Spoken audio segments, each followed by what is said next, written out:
So guys, NW40.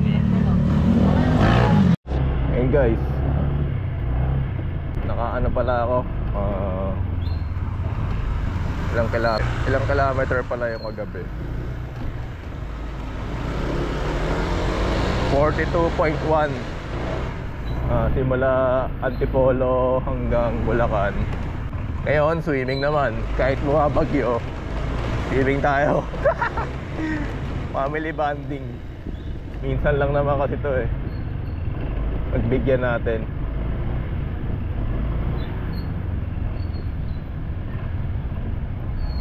Punta tayo ng Tungko. Ito yung lugar ni Sir Mel eh. Saka ni Ato.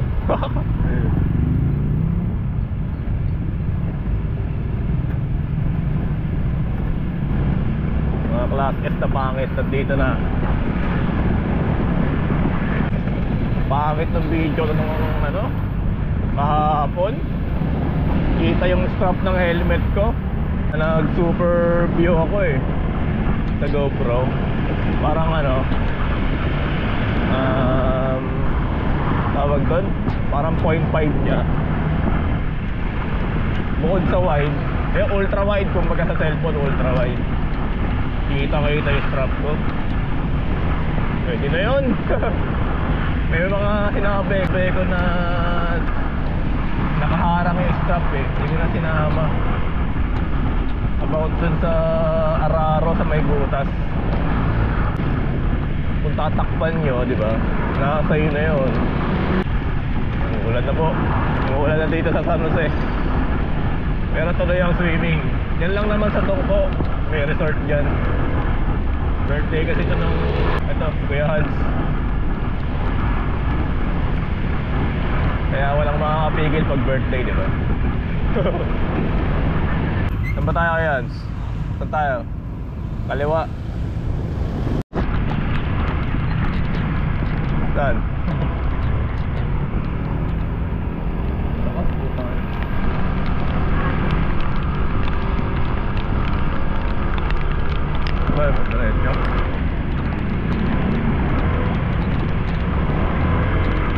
Ahon. Sarap din dito sa ano eh, San Jose, no? Parang ano, Marilaki. Pag nasanay ka dito, basic na lang sa'yo yung Marilaki. Liguan. Kaya lang naman may nag-overship sa Marilaki. Excited, yan. First time dadaan sa mga kurbada, sa pababa, sa bulusok daan, first time nila. Kung masanay ka dito, tas dayo ka doon, basic na lang sa'yo.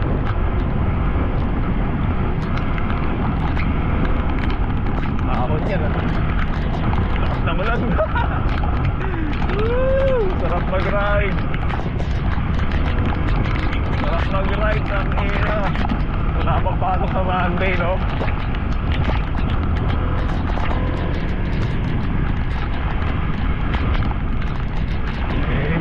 Ready na to. Wala pa akong kapote. Ay! Puro ka extreme. Nahilig mo guys. Binaba ko yung visor eh. Hindi ko makakita. Pasalubong yung yung patak na ulan sa mukha ko.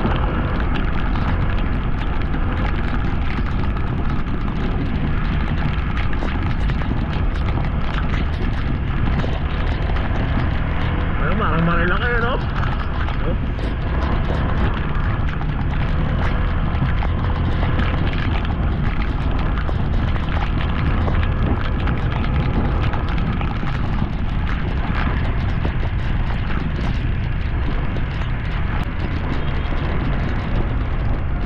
Bango talaga na pares dito sa no? Yung pasto dito. Kaya so kay Sir Mel,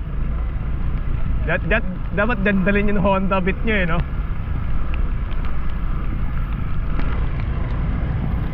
Sir Mel, lala? Ha? Oo nga, magaling sa electronics yan, Sir Mel. Yung Beat sana dyan dalin eh. Hey. Dahan-dahan lang, baka madulas yung daan eh.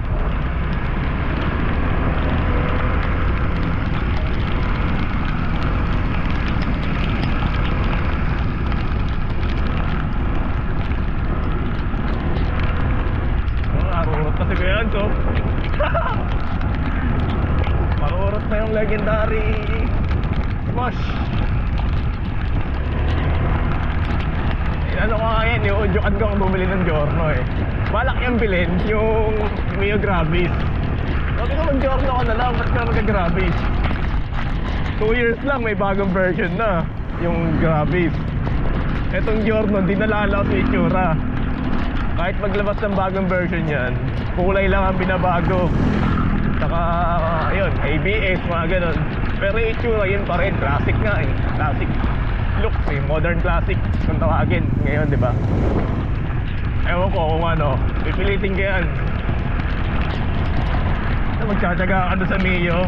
Ano kaya mahal-mahal po ta? Wala pang swing arm, basic lang, nakapan, 2 valve. Eto ka ako, pag gusto mo mag-upgrade, ano lang, black lang ng, basta yun na sinabi ko, black lang ng 160cc na click o kaya ADV. Around 15k lang ata yung aabutin nun, di ba? Makakapag 160 na siya, wala pang sabog. Di tulad sa Mia, pag kinarga mo sumasabog eh. Kailangan pa ng radiator. Eto wala na, di na kailangan ng radiator. Kaya susunod, tingnan natin. Pag bumili siya, edi maganda.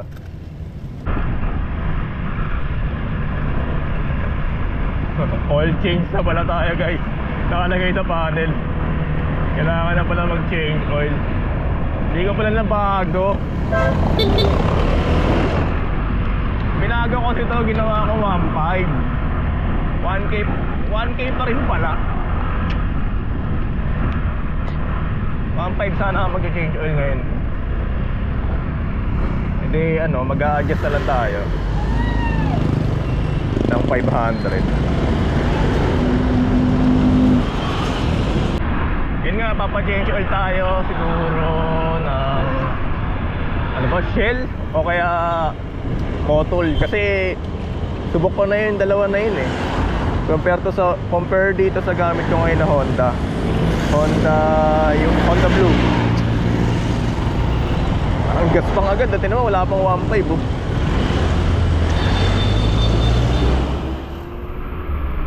Yung gamit ko, yung ginamit ko yung Shell. Parang ano eh, smooth lang talaga yung Shell, promise. Yun yung honest review ko dun sa oil na yun, yung Shell Advance.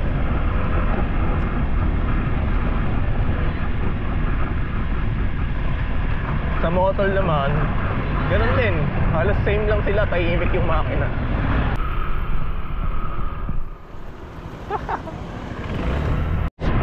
And guys, dito na tayo sa resort.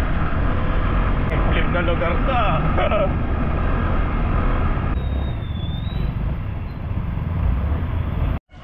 Walang mga CCTV. Kagandahan dito, may alarm ka.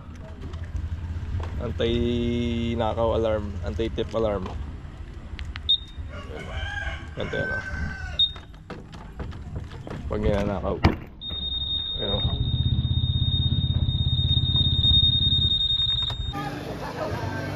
Wina. Okay.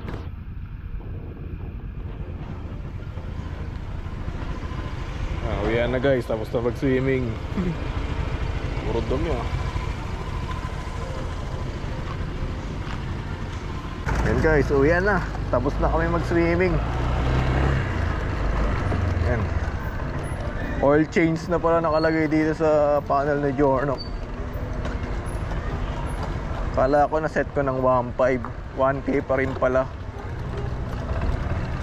bago siya mag-change oil. Pero pwede naman ganito mag-adjust. Oh, ganda dito.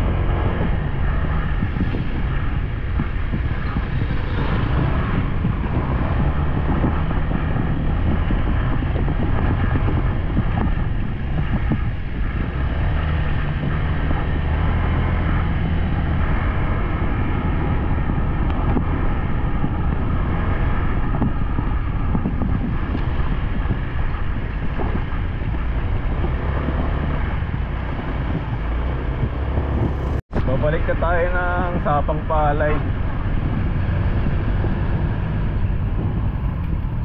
Sa Lunes pa tayo uuwi ng Antipolo. Kasi nga holiday, di ba? Dito naman sa Bulacan, wala akong gaano nakikita naka-giorno. Onti pa lang siguro unit dito. Compare nga dun sa Taytay, sa Barangay San Juan, bawat shop may giorno. Orange, puti, yan ang madalas dun.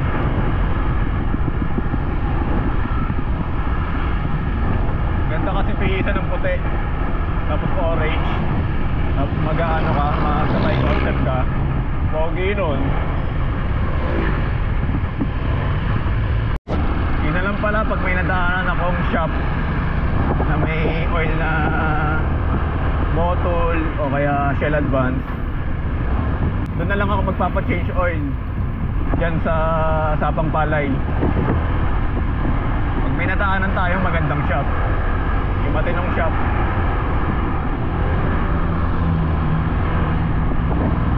kaya kay Sir Mel, no? May oil kaya si Sir Mel. Pag walang gaanong tao kay Sir Mel, tanong tayo. Dito natin pa change oil.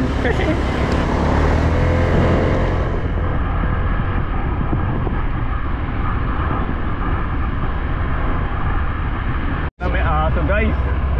Ito yung nakakatakot eh. Pag nasagasaan niya, sigurado semplang kayo.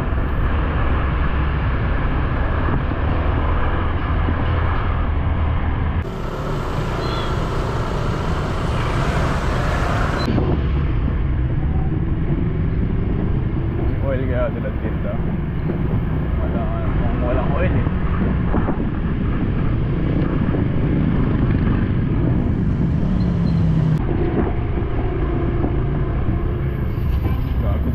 Change oil tayo dito. May nakita na akong shop, guys. May nakita na akong shop.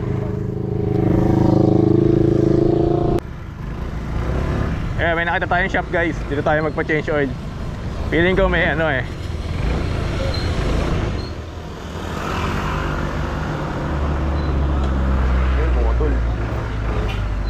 may Motul dito, Shell Advance.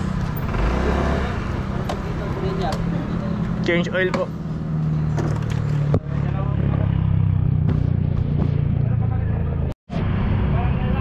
So guys, 10W40.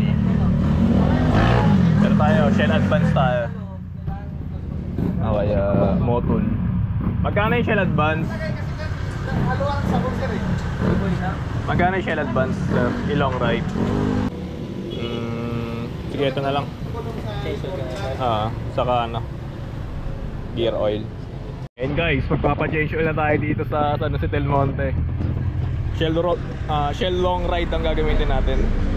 Meron doon Shell lang, Shell Advance, yun yung unang ginagamit ko. Pero testingin natin yung long ride. Mas maganda daw yun eh. Yun, babay Honda na, Honda genuine oil. Try natin ang performance sa long ride.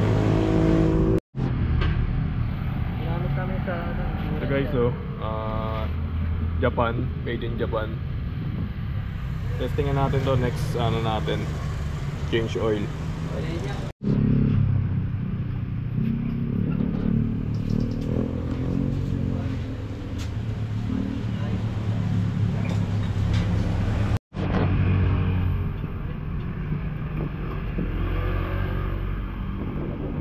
Okay na. Ano eh. Thank you, sir. And guys, tapos na tayo magpa-change oil. Shell Advance. Shell Advance long ride. Buti nakakita tayo ng shop. Shop na may Motul, saka Shell Advance, saka Shell long ride. Siyempre yung Shell long ride ang pinili natin. Mas maganda siya eh. Maganda, mas mahal. Ita-try tayo na oil na made in Japan. Yung pinakita ko kanina. Pero bago natin siya i-try, search ko muna kung mag-search mo na ako sa Google kung talagang Japan lang may gawa nun. Baka mamaya Taiwan lang din eh. Ang ganda ng ano eh, ang ganda ng bote niya, metal tapos sealed yung ano, yung cup niya.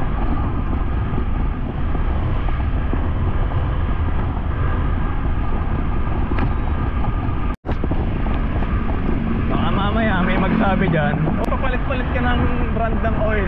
May Honda, may Motul. Di ba masisira yung engine yan?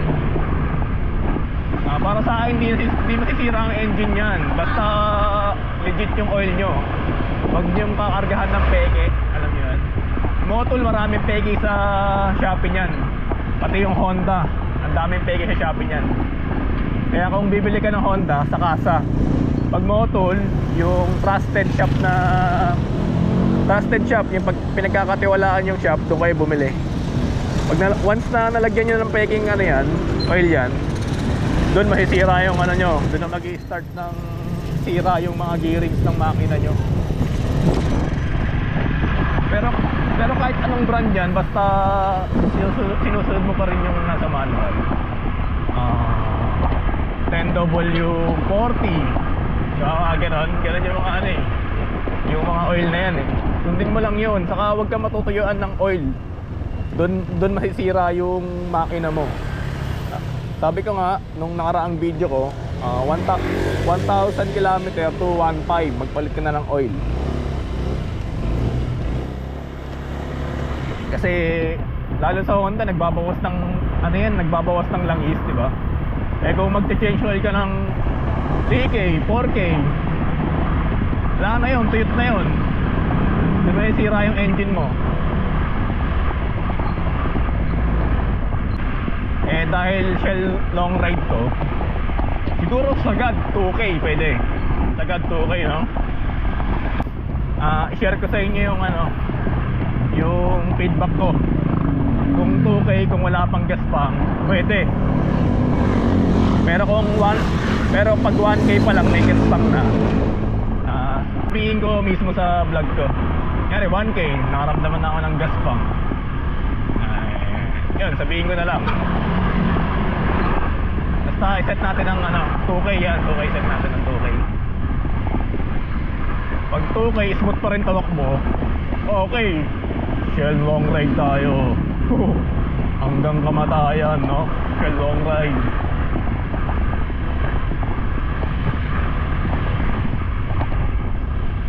Kung ginagawa ko kasi, kada change oil ko, sinasabay ko na yung gear oil. Di ba sabi sa kasa, sa manual, sabi din ng ibang mekaniko, kahit di ka muna magpalit nun, pangatlong change oil ka muna bago magpalit nun. Mura lang naman yung gear oil eh, sabay mo na, di ba? Ako na, puro lubak. Mura lang naman yung gear oil eh, sabay mo na. Salamat sa pagsama sa akin sa trip natin, no? Subscribe nyo naman yung channel natin para ma-monetize tayo. 1K subs na lang, oh. Kailan na ba tayo? 272.